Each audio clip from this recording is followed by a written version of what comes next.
Hello, I'm going to show you today how to do some subtraction problems. We're going to be working this week on subtraction story problems. I'm going to show you the steps that you need to do when you're solving subtraction story problems and some strategy choices that you can use to solve these problems. Before we get started, I would recommend that you grab just a white piece of paper and that you fold it into 4 pieces. So you can take your paper like this, fold it in half like a hot dog, see, like a hot dog bun. So you're going to fold it in half one time like this, and then fold it in half like a hamburger bun. Okay, and when you open it up, you will have 1, 2, 3, 4 parts of your paper. The reason why I want you to use a paper with 4 sections is in section 1, you're going to be rewriting your story problem or your math problem so that you really are understanding what you're looking at. Section 2, you're writing what you know. Section 3, you're doing all of your math work. And section 4, you're writing the answer for your story problem, okay? Let me show you what that'll look like on my whiteboard. So on my whiteboard, it's going to look something kind of like this.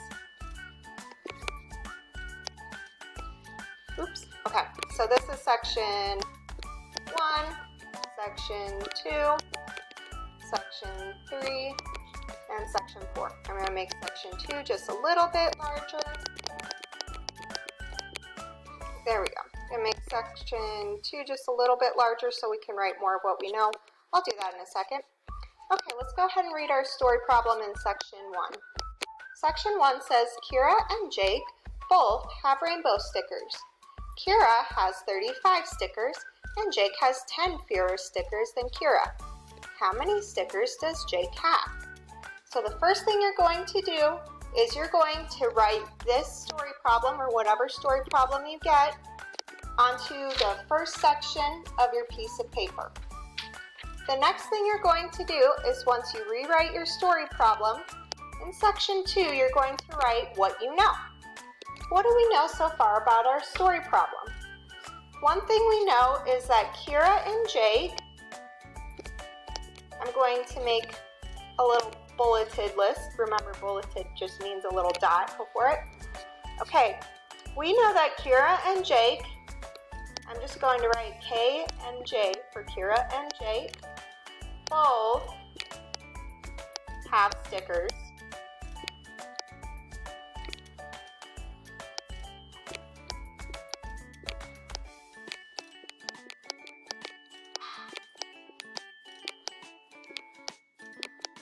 We also know that Kira and Jake,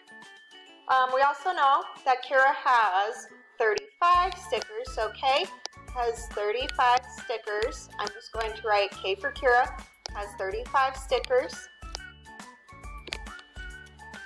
And we also know that Jake, I'm just going to write J for Jake, has 10 fewer than Kira. Okay, because Jake has 10 fewer than Kira, I also know that Jake has less than Kira. So Jake has less than Kira. Kira has more stickers. All right, now I'm going to go ahead and section my work off. Okay, I'm actually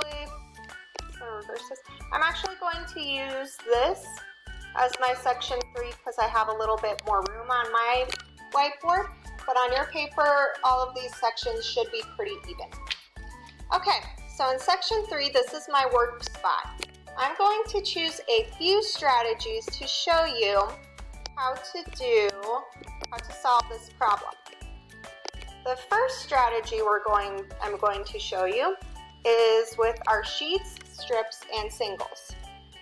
Looking at our numbers, Kira and Jake We know that they don't have any hundreds because 35, how many tens does 35 have? 35 only has 3 tens. Remember, underline the ones. There's only 5 ones. Circle the tens and leave the hundreds. There's no hundreds. So 35 has 3 hundreds. Okay? And we know that Jake has 10 fewer than Kira. 10 fewer stickers. Okay, to do this with our strips and our singles, you're going to look at the whole number that you know you have in your problem. We know that Kira has 35 stickers. That's our whole number. So I'm going to draw 35 using strips and singles. I need 3 strips, 3 tens, and 1, 2, 3, 4, 5 singles. Okay, Jake has 10 fewer stickers than Kira. So fewer means less. I'm going to go over here and do something called shattering. Shattering is when we take away some of our tens or our ones. Do we need to take any ones away? No, because Jake only has 10 less stickers than Kira. There are no ones in 10. So he has 10 fewer or 10 less. So I'm going to go over here and shatter or take away one of my tens. And I know that Jake now has 10. Remember, always start counting with strips and singles with your biggest number first, and then go from your biggest number to your smallest number. My biggest number is my tens, so I'm going to do 10, 20, 21, 22, 23, 24, 25. So Jake has, this is where I use section 4.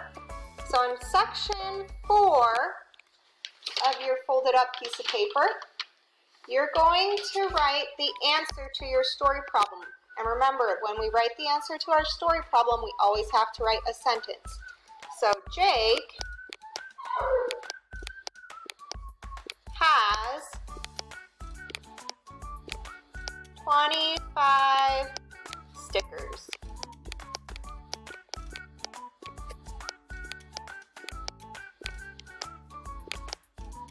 Good. Okay, now I'm going to show you a different strategy using a number line to solve a story problem. To use a number line when you're solving a story problem and the number is bigger, if your number is bigger than 19, you're going to want to make a number line counting by tens instead of counting by ones. The reason why is it's going to take a lot less time if you're making a number line counting by tens than it is counting every single one on your number line. So let me show you. What do we know for sure? Well, we know that Kira and Jake both have stickers, but we know that Kira has 25 stickers. I'm going to use the information I know to make my number line. The number I know for sure should be on my number line is 35 because Kira has 35 stickers. So I'm going to make my number line. Here's my number line. And instead of counting by ones, I'm counting by tens. I'm going to put 35 on the end of my number line over here. Okay. And then I'm going to count by tens going down. So what is 10 less than 35? Well, 35 minus 10, or 10 less than 35, is 25. What is 10 less than 25? Well, 25 minus 10, 15. Okay. Okay, and then what is 15 minus 10? 15 minus 10 is 5. Okay, when you're doing a number line to help you solve story problems where the numbers are bigger, you always want to have at least 4 numbers on your number line. Okay, now we know that Jake has 10 fewer or 10 less stickers than Kira. So Kira has 35. I'm going to make one big tens jump all the way to 25.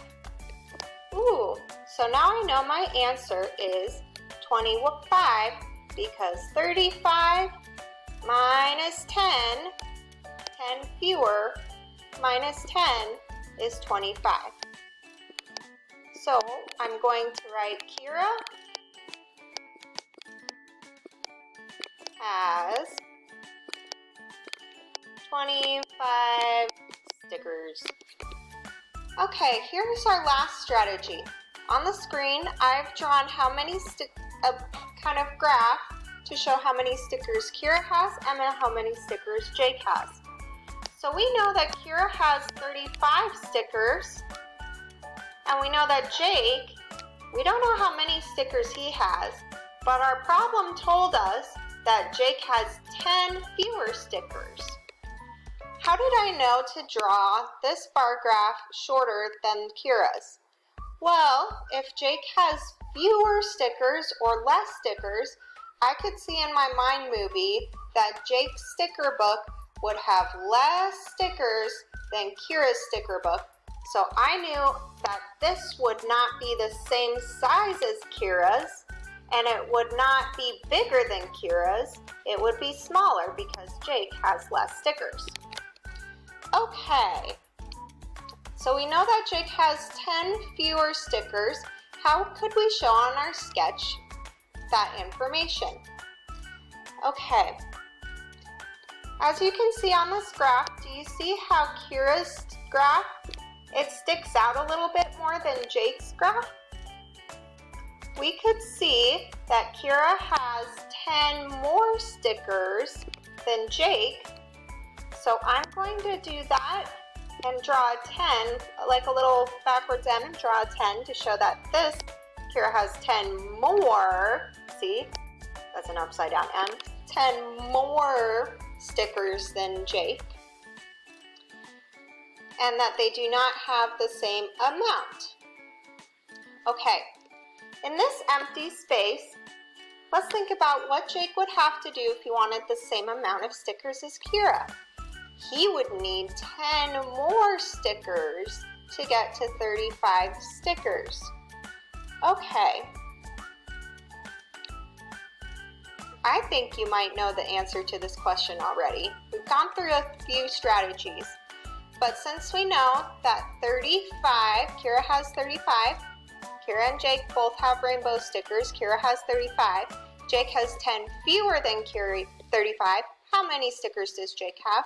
In your mind, if you count by tens, 35 minus 10, or 35, and then counting backwards by 10, 25. So Jake has 25, Jake has 25 stickers. So Jake has 25 stickers. Okay, I hope this problem was helpful for you. Let me know if you have any questions on Google Classroom, and we'll be talking about this more during our Zoom meetings. Bye-bye for now.